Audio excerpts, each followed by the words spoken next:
एक अमीर इंसान था। उसने समुद्र में अकेले घूमने के लिए एक नाव बनवाई। छुट्टी के दिन वह नाव लेकर समुद्र की सैर करने निकला। आधे समुद्र तक पहुंचा ही था कि अचानक एक जोरदार तूफान आया।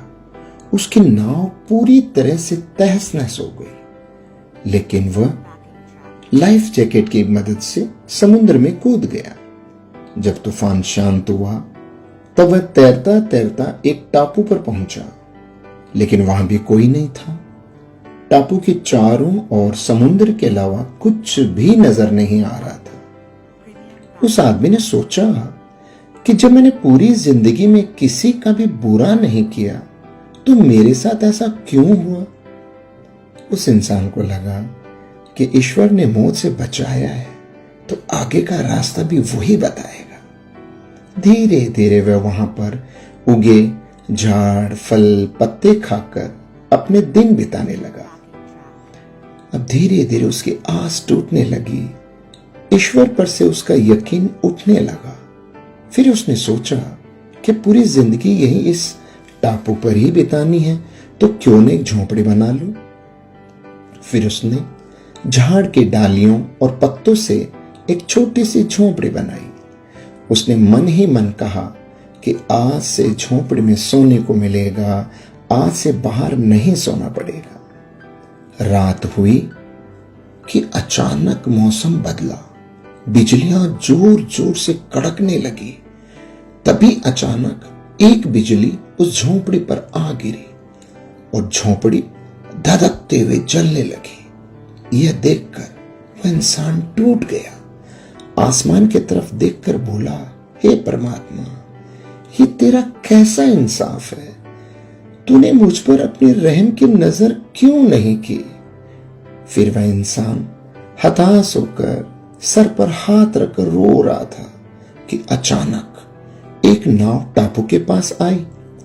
नाव से उतरकर दो आदमी बाहर आए और बोले कि हम तुम्हें बचाने आए हैं।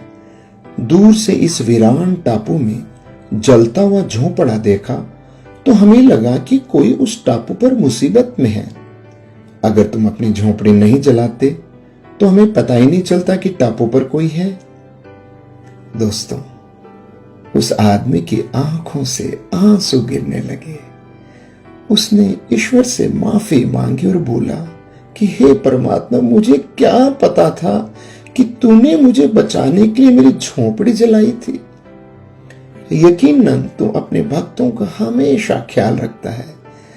तूने मेरे सब्र का इम्तिहान लिया, लेकिन मैं उसमें फेल हो गया। मुझे माफ कर दीजिए। दोस्तों, ईश्वर अपने भक्तों से दूर नहीं है। उसे सब पता है कि अपने भक्तों को कब और कैसे देना है। उसकी रहमतों की बरसात तो हर पल हर घड़ी 24 घंटे हो रही है। बस कमी है तो हमारे विश्वास की। हमारा विश्वास ही है जो डगमगा जाता है। जब एक सांसारिक पिता ही अपने बच्चे को दुख तकलीफों में नहीं देख सकता तो जिस पिता ने इस सृष्टि की रचना की है वो भला कैसे अपने बच्चों को बीच मझधार में छोड़ सकता है।